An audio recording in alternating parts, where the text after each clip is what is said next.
was having a conversation the other day with somebody, and I've been actually wanting to do a video and an article about this for a while now, but we had a conversation recently, so this kind of came up, and I want to do a video about it today before the whole thought left my brain. And so what this is, the whole idea of this video, before I kind of get into it, is that one thing I learned a few years ago, and it's going to be a challenge to overcome. I haven't overcome the challenge yet. It's a challenge to overcome. But one thing that I think is worth putting out there, one thing I think is going to be difficult for anybody that's anyone that's ambitious, trying to grow themselves, trying to find a good circle of people, trying to live a certain quality of life, the good life, the better life. That's also what I call it. The life of Eudaimonia is what I refer to it as often. You're going to need a certain group of people around you. And I think we all kind of understand in general the whole idea of you're the average of the 5 people you hang out with the most. I think even more than that, depending on what you want to do, the people that you really surround yourself with, they have to also have certain financial means and a certain mental model of the world. And I want to explain exactly what I mean by that, because I know that probably sounds super confusing. So a few years ago, I used to work at a law firm, and I eventually quit my job at the law firm. I had a lot of money saved up, started a company with a friend of mine, and we did decent for a bit, but started my own company. And at one point, a friend of mine who owns his own business, he owns a landscaping business in Pennsylvania, he sends me a DM or whatever, and he's like, hey bud, we're going to Ocean City, Maryland. Do you want to come through? I have an Airbnb. If you come through, it'll be like $100 something for like the weekend. I got this nice little, it was actually really nice. It was like I don't want to call it like a penthouse, because penthouse sounds overly luxurious, but it was actually, I think it was like it was a 2-bedroom, 2-bathroom, big like condo. If that's probably a better way to put it. It was a big condo, overlooking like the bars in Ocean City. It was really nice, super nice, really cheap, to be honest. It was just 4 of us that went, so that price was insane to me. So we go, and anyone who knows me knows I don't really like vacations. I'm not saying I'm opposed to vacations. I like doing things. I like when my brain is like working on something. I like critical thinking. I like the idea of feeling like I've accomplished something. And I don't get that same feeling from vacationing. If someone says like, oh, I would like to retire and sit on the beach, that doesn't cross my mind. I don't want to retire ever. I don't like that. It's not that appealing. I'm not saying I'd never do it. I'm not saying that doing it in limited bursts isn't fun or, isn't interesting or appealing. But in the grand scheme of things, it's not something I prefer to do.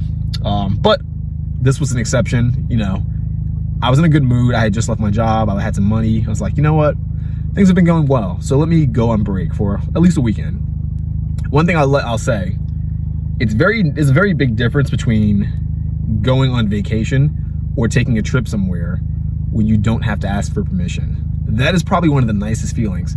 And I'll say this right now, to this day, that was probably one of the most fun, probably the most happiest times of my life.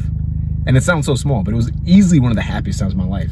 And not because of the beach, it was just because of the circumstances surrounding going to the beach, if that makes sense. So it feels really nice to not have to ask for permission. It feels nice to be at a destination and to feel truly in control of your time, to kind of sit there and say, you know what, I got some money left over. I don't have to be in a rush to leave here. I can stay here longer if I want to. I can do what I want. It doesn't matter. That all felt nice. And so, like I said, to this day, that's probably one of the happiest moments of my life. So we go to Ocean City, super fun weekend. Everyone I went with was super awesome. And towards the end of the trip, we were leaving like Sunday, and me and my buddies, we were kind of sitting there. We were like, you know what if we stay like an extra couple days? What's wrong with that? Maybe a couple more days we can stick around, keep having fun, keep drinking, keep talking to girls, whatever. And we almost did it. We contemplated doing it. We didn't do it. We didn't quite do it. But the option was out there. Again, that's one of the upsides of not having a job that you have to physically be at, not having a boss, having money to spare, is that you kind of just get to call your own shots, and you get to kind of figure out, okay, I work for my laptop. I don't have to go anywhere. As long as I have my laptop, I can get some work done. I got some money. I can choose to hang out here for a few more days or maybe a week or whatever. So that was nice. Anyway, I got back home and the thought occurred to me that even if, say for example, you became rich, say for example, you're rich or even just financially independent to the point where you did not need a boss.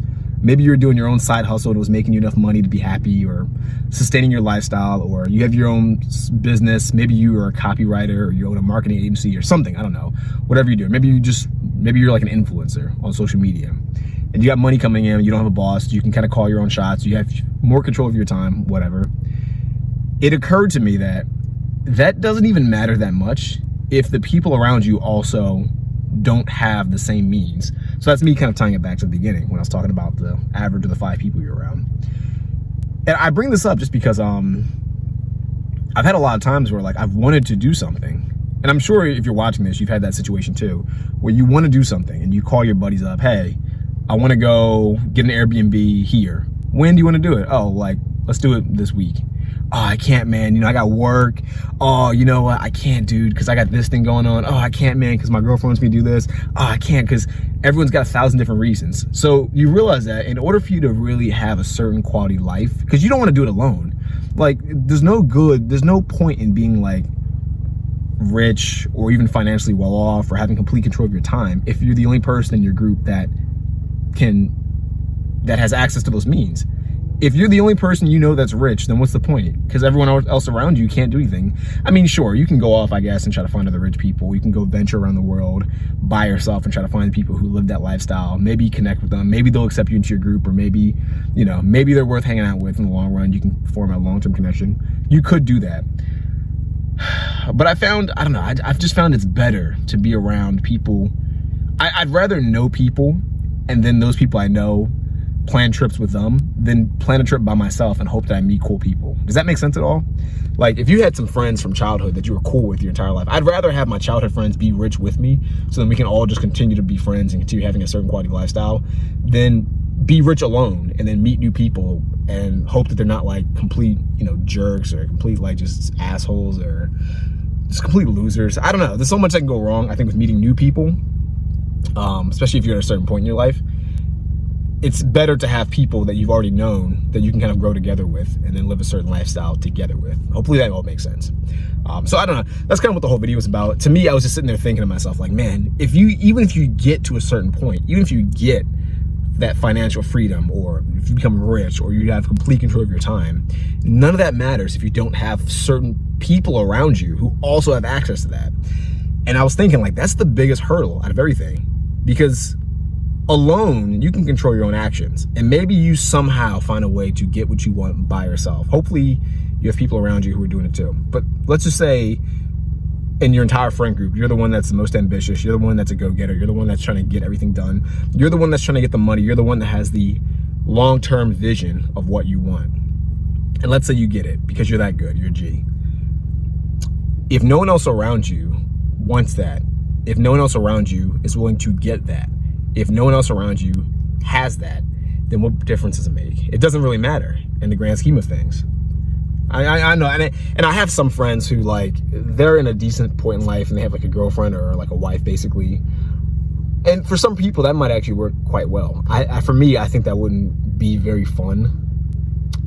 Just from personal experience, going out with like a core group of guys that's like really social, always trying to make the vibe good, always trying to bring like the energy. To me, it's a very different feeling than going out with like a girlfriend, or even a girl that's like super close. Even a girl that says like, oh yeah, I can hang with the boys. Most I've met can't at all, like not even close. They don't have the same energy. They don't want the same things. They don't go out for the same purposes. So it just doesn't work out the same. I'm not saying they're not cool to hang out with. I'm just saying, like, in the grand scheme of things, it's not the same as going out with a bunch of cool dudes that you know. So that's what the whole point of this video was. I'm curious to know your thoughts. Yeah, and I don't know, to me it's a bit of a lesson that I learned, not in a hard way, just something I kind of pondered, and I wanted to share that with you. I don't know if you've ever had that same thought, if that thought's ever crossed your mind, if maybe you've gotten past the point where you've already experienced this, and maybe you have that core group of friends. Wherever you are or whatever you may have thought, I'm curious to know your overall thoughts. Share them down below in the comments. Curious to know what you think. Peace out.